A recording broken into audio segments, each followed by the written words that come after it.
നോമ്പൊക്കെ തുറന്നു കഴിഞ്ഞ് പുറത്ത് പോയാൽ എല്ലാവർക്കും ഉള്ളൊരു ഫേവറേറ്റ് പരിപാടിയാണ് ഈ ഉപ്പിലിട്ടത് സോഡ അങ്ങനെയുള്ള കാര്യങ്ങളൊക്കെ കേട്ടോ. പക്ഷേ അത് മാത്രമല്ല, ഈ പ്രാവശ്യം കോഴിക്കോട് മുഗ്ദാർ ബീച്ചിലാണ് നമ്മുടെ സംഭവങ്ങളെല്ലാം നടക്കുന്നത് കേട്ടോ. ഇതാ കണ്ടില്ലേ, അത്രയ്ക്കൊരു ഫുഡ് സ്ട്രീറ്റായിട്ട് മാറിയിട്ടുണ്ട് കേട്ടോ ഈ ഒരു ഏരിയ.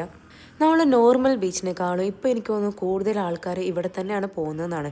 കാരണം നിങ്ങൾക്ക് കാണുമ്പോൾ തന്നെ മനസ്സിലാവും, ഒരു 9 മണി എന്നൊക്കെ കഴിഞ്ഞാൽ പിന്നെ അവിടെ പാർക്കിങ്ങിന് അത്യാവശ്യം നല്ല ബുദ്ധിമുട്ടാട്ടോ. രണ്ട് സൈഡും നല്ലോണം ഫില്ലായിട്ടുണ്ട്. ഈ ഒരു ഏരിയയിൽ കിട്ടാതായിട്ടുള്ള ഒന്നുമില്ല എന്ന് തന്നെ വേണമെങ്കിൽ പറയാം.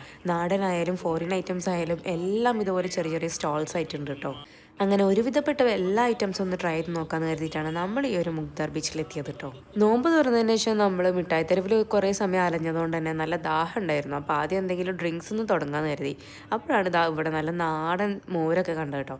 അപ്പോൾ പിന്നെ നല്ല എരിവുള്ള മോര് സോഡമെന്നായി ആദ്യത്തെ തുടക്കം.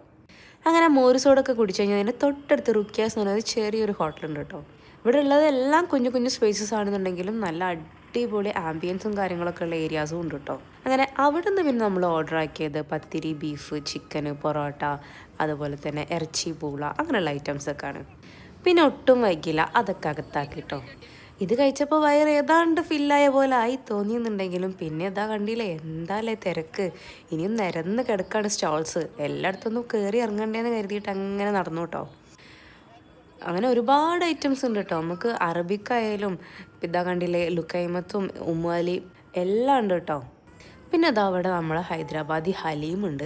അപ്പോൾ ഇപ്പം മട്ടൻ മാത്രമേ ഉള്ളൂ, അതുകൊണ്ട് പിന്നെ ഞാൻ വാങ്ങിച്ചില്ല കേട്ടോ. ഞാൻ മട്ടൻ കഴിക്കൂല, എനിക്ക് വലിയ താല്പര്യമില്ല. ചിക്കൻ ഉണ്ടെങ്കിൽ ഒന്ന് ട്രൈ ചെയ്ത് നോക്കാമെന്ന് വിചാരിച്ചിരുന്നു. അങ്ങനെ ഇതാ ഈ ഒരു ദില്ലി കബാബ് എന്ന് നമ്മൾ ഓരോ ടർക്കിഷ് കബാബും കൂടി വാങ്ങിച്ചിട്ടോ. ഈ ഒരു ഡിപ്പ് ഉണ്ടല്ലോ, അടിപൊളി ടേസ്റ്റ് ഉണ്ടായിരുന്നു കേട്ടോ.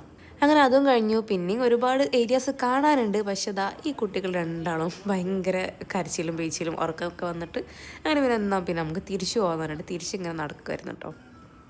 തിരിച്ചു നടക്കുന്ന വഴിയിലും ഒരുപാട് കാഴ്ചകളുണ്ട്, ഒരുപാട് ഫുഡ് ഐറ്റംസ് ഉണ്ട്. നമ്മൾ മെയിനായിട്ട് ഇവിടെ വന്നത് ഇപ്പോൾ ട്രെൻഡിങ് ആയിക്കൊണ്ടിരിക്കുന്ന കൂന്തൽ നിറച്ചത് കഴിക്കാൻ വേണ്ടിയിട്ടായിരുന്നു. നമ്മൾ ആദ്യം ചോദിച്ച കടയിൽ അതില്ലായിരുന്നു കേട്ടോ. പിന്നെ നമ്മൾ തിരിച്ച് പോകാൻ വേണ്ടിയിട്ട് കാറിലൊക്കെ കയറി കുറച്ചുകൂടി മുന്നോട്ട് വന്നപ്പോഴാണ് വീണ്ടും അതുപോലെ കുറേ സ്റ്റോൾസ് വീണ്ടും കേട്ടോ. അങ്ങനെ അവിടെ ഇറങ്ങി പിന്നെ ചോദിച്ചപ്പം അവിടെ നമ്മൾ കൂന്തൽ നിറച്ചുണ്ട്. ഇതുപോലെ ഉണ്ട്, ലൈവായിട്ട് ഞണ്ട് വരെ പൊരിച്ചു കൊടുക്കുന്നുണ്ട് കേട്ടോ. ഒരുപാട് ഐറ്റംസ് ഉണ്ട്. അവിടുന്ന് പിന്നെ നമ്മൾ ഈ കാണുന്ന കുറച്ച് ഐറ്റംസൊക്കെ വാങ്ങിച്ചു. പിന്നെ നേരെ വണ്ടിയിൽ ഇരുന്നിട്ടാണ് അതൊക്കെ ട്രൈ ചെയ്ത് നോക്കി കേട്ടോ. കൂന്തൽ നിറച്ചതിൻ്റെ വീഡിയോ വരെ എടുക്കാൻ വിട്ടുപോയി. അത്ര നല്ല ടേസ്റ്റ് ഉണ്ടായിരുന്നു കേട്ടോ. പിന്നെ ഈ ഒരു ഫ്രൈഡ് മോമോസും അതുപോലെ തന്നെ ലോഡഡ് ഫ്രൈസും ആണ് വാങ്ങിച്ചിട്ടുള്ളത്. അതും കൂടി കഴിഞ്ഞ് സ്ഥലം വിട്ടു കേട്ടോ.